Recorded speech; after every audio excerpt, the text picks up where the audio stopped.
शिवानी और आप देख रहे हैं बीजापुर एक्सप्रेस। चलते हैं खबरों की ओर।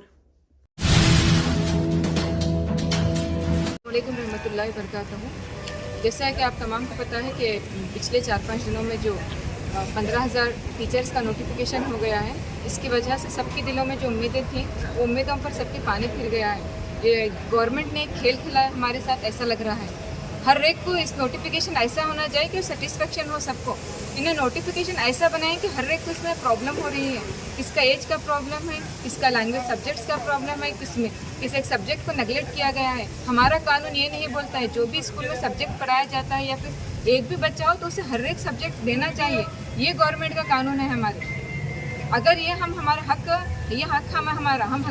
हमारे हक को, हमारे राइट को पूछने का ऐसा नहीं है, वो खुद देना पड़ता है। वो देने में इतने हिचकिचा रहे हैं और हमारे जो उम्मीदें थे उस पर पानी फेर दिए हैं। हम ये हक को उनसे पूछेंगे, हमारा हक हम दे तो ठीक है, नहीं तो ये हमारा हक जो है हम उनसे छीन कर लाएंगे। हमारे स्टूडेंट्स की पावर नहीं है, जो सरकारें बनी है हमारी वजह से ही बनी है, स्टूडेंट की पावर से ही बनी है। हम इन्हें बना भी सकते हैं, हम इन्हें गिरा भी सकते हैं।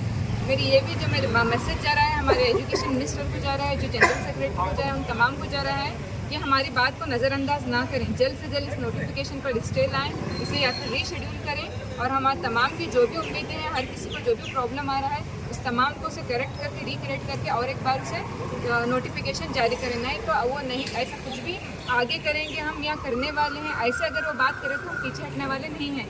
जब तक हमारी मांग पूरी नहीं होगी हम कहीं भी नहीं जाएंगे। हम अपनी मांगों को पूरा करके ही हम आगे बढ़ेंगे। ಹುದ್ದೆಗಳಿಗೆ ನೋಟಿಫಿಕೇಶನ್ ಮಾಡಿದ್ರೆ ಕನಿಷ್ಠ 5 ವರ್ಷ ವಯೋಮಿತಿ ಸಡಿಲಿಕೆ ಮಾಡಬೇಕು ಅಂತ ಹೇಳಿ ರಾಜ್ಯಪತ್ರ ಹೊರಡಿಸ್ತಾರೆ. ಅದು ನಮ್ಮೆಲ್ಲರ ಕಡೆ ರಾಜ್ಯಪತ್ರದ ಸ್ನೇಹಿತರೆ, ನಾವ್ಯಾರೋ ಅವ್ರಿಗೆ ಭಿಕ್ಷೆ ಕೇಳ್ತಾ ಇಲ್ಲ.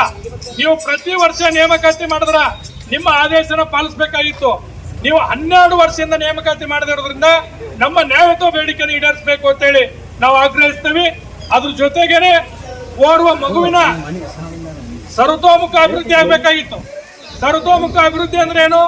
ಒಂದು ಶಾಲೆಯಲ್ಲಿ ಎಲ್ಲಾ ವಿಷಯ ಬೋಧನೆ ಮಾಡ್ತಕ್ಕಂಥ ಶಿಕ್ಷಕರು ಇರಬೇಕು. ಒಂದು ಕೋಣೆಯಲ್ಲಿ ಎಲ್ಲಾ ವಿಷಯ ಬೋಧನೆ ಮಾಡ್ತಕ್ಕಂಥವ್ರು, ಗಣಿತ, ವಿಜ್ಞಾನ, ಸಮಾಜ ವಿಜ್ಞಾನ, ಹಿಂದಿ, ಉರ್ದು ಎಲ್ಲಾ ಶಿಕ್ಷಕರು ಬೇಕಾಗಿತ್ತು. ಆದ್ರೆ ಈ ನೋಟಿಫಿಕೇಶನ್ ನಲ್ಲಿ ನಿಮಗೆಲ್ಲ ಗೊತ್ತಿರಬಹುದು, ಇವತ್ತು ಭಾಷೆಗಳನ್ನ ಕಡೆಗಣಿಸ್ಯಾರ. ಹಿಂದಿ ಭಾಷೆ ಕೈ ಬಿಟ್ಟಾರ, ಉರ್ದು ಭಾಷೆ ಕೈ ಬಿಟ್ಟಾರ. ಹಾಗೆ ಅದ್ರ ಜೊತೆಗೇನೆ ಓರ್ವ ವಿದ್ಯಾರ್ಥಿಗೆ ಗಣಿತ ಎಷ್ಟು ಮುಖ್ಯ, ಗಣಿತ ವಿಷಯನ ನೆಗ್ಲೆಕ್ಟ್ ಮಾಡ್ಯಾರ. ಅದಕ್ಕೆ ನಾವು all India democratic youth organisation ಆಗ್ರಹಿಸ್ತೇವೆ. ಓರ್ವ ಮಗುವಿನ ಸರ್ವತೋಮುಖ ಅಭಿವೃದ್ಧಿಗೆ ಎಲ್ಲ ವಿಷಯವಾದ ಶಿಕ್ಷಕರ ನೇಮಕಾತಿ ಆಗಬೇಕು. ಪೂಜಾ ಅವರಂತೇಳಿ ಉರ್ದು ಭಾಷಾ ಅತಿಥಿ ಶಿಕ್ಷಕನಾಗಿ ಕೆಲಸ ಮಾಡ್ತಾ ಇದ್ದೀನಿ. ನಾವಿಲ್ಲಿ ಬರೋದು ಉದ್ದೇಶ ಇಷ್ಟೇ, ಇದು ವಯೋಮಿತಿ ಸಡಿಲಿಕೆ ಆಗ್ತಾ ಇಲ್ಲ ಮತ್ತು ಅದೇ ರೀತಿಯಾಗಿ ನಮ್ಮನ್ನು ಇದು 15,000 ಶಿಕ್ಷಕರ ನೇಮಕಾತಿ ಆಗಿದೆ. ಆ ನೇಮಕಾತಿಯಲ್ಲಿ ಉರ್ದು ಭಾಷೆ ಮತ್ತು ಅಲ್ಲಿ ಉಳಿದಂಥ ಶಿಕ್ಷಕರನ್ನು ಕಡೆಗಣಿಸಿದ್ದಾರೆ, ಹುದ್ದೆಗಳನ್ನು ಕಡೆಗಣಿಸಿದ್ದಾರೆ. ಮ್ಯಾಥ್ಸ್ ಶಿಕ್ಷಕರಿಲ್ಲ, ಉರ್ದು ಮ್ಯಾಥ್ಸ್ ಇಲ್ಲ, ಉರ್ದು ಸೈನ್ಸ್ ಇಲ್ಲ, ಉರ್ದು SS ಇಲ್ಲ. ಯಾವುದೇ ಶಿಕ್ಷಕರ ನೇಮಕಾತಿ ಆ ನೇಮಕಾತಿ ಆದೇಶದಲ್ಲಿ ಇರುವುದಿಲ್ಲ. ಅದಕ್ಕಾಗಿ ನಾವು ಈ ಸರ್ಕಾರಕ್ಕೆ ನಾವು ಖಂಡನೆ ಮಾಡ್ತೀವಿ. ನೀವು ಯಾವುದೇ ಕಾರಣಕ್ಕೂ ಈ ಆದೇಶವನ್ನು ಹಿಂಪಡೆದೇ ಇದ್ದ ಪಕ್ಷದಲ್ಲಿ ನಾವು ಕೂಡ 2 ದಿನ ನಾವು ವೇಟ್ ಮಾಡ್ತೀವಿ. 2 ದಿನದಲ್ಲಿ ಆದೇಶ ನೀವು ಹಿಂಪಡೆದು ಉರ್ದು ಭಾಷಾ ಶಿಕ್ಷಕರ ನೇಮಕಾತಿಯಲ್ಲಿ ಏನದಲ್ಲ ಆ ಅಧಿಸೂಚನೆಯಲ್ಲಿ ಆ ಹುದ್ದೆಗಳನ್ನು ಭರ್ತಿ ಮಾಡಬೇಕು. ಇಲ್ಲದೇ ಇದ್ದ ಪಕ್ಷದಲ್ಲಿ ನಾವು ಎಲ್ಲರೂ ಉಗ್ರವಾದ ಹೋರಾಟವನ್ನು ಹಮ್ಮಿಕೊಳ್ಳುತ್ತೇವೆ. ಆದ ಕಾರಣಕ್ಕಾಗಿ ಈ ಸಂದೇಶವನ್ನು ಕರ್ನಾಟಕ ರಾಜ್ಯ ಸರ್ಕಾರಕ್ಕೆ ಮತ್ತು ಮಧು ಬಂಗಾರಪ್ಪ ಅವರಿಗೆ ನಾವು ಹೇಳ್ತಾ ಇದ್ದೀವಿ.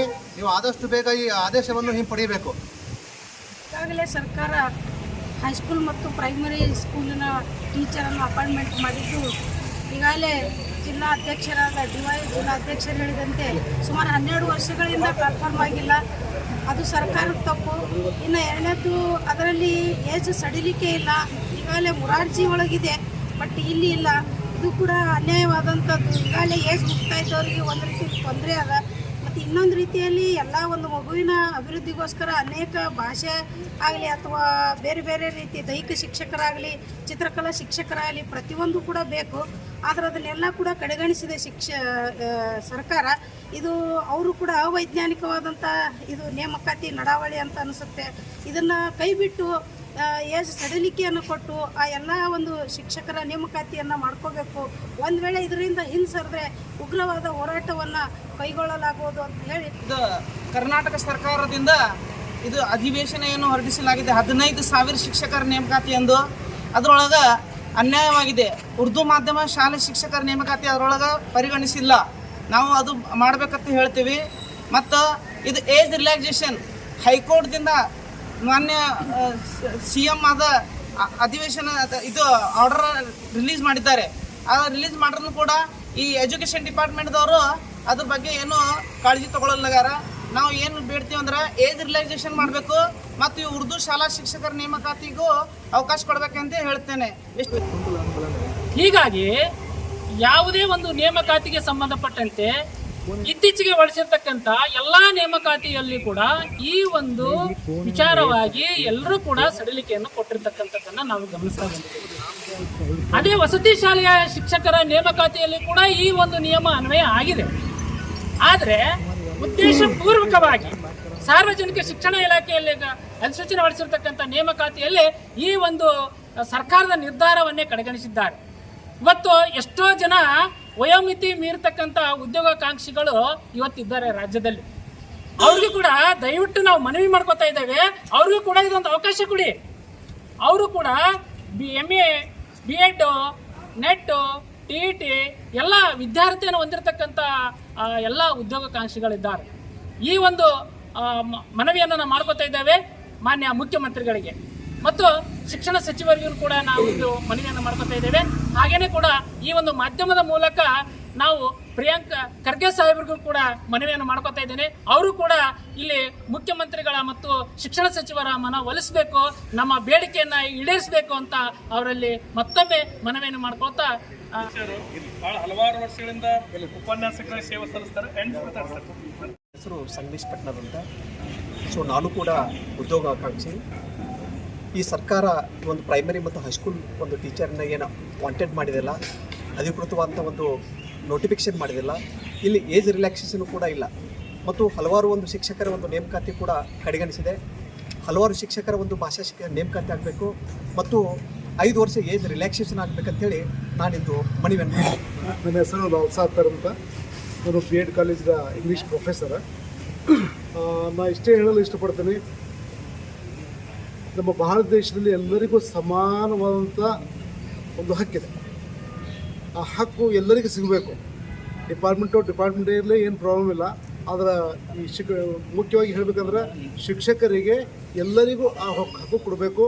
ಅವರಿಗೆ ಏನು 5 ವರ್ಷ ಏನು ಗೌರ್ಮೆಂಟ್ ಅಧಿಸೂಚನೆ ಹೊರಡಿಸುತ್ತಲ್ಲ ಅದು ಎಲ್ಲರಿಗೂ ಕೂಡ ಮಾಡಬೇಕಂತ ಹೇಳ್ತಾ ನಾನು ಮಾತನ್ನು ಮುಗಿಸ್ತೇನೆ.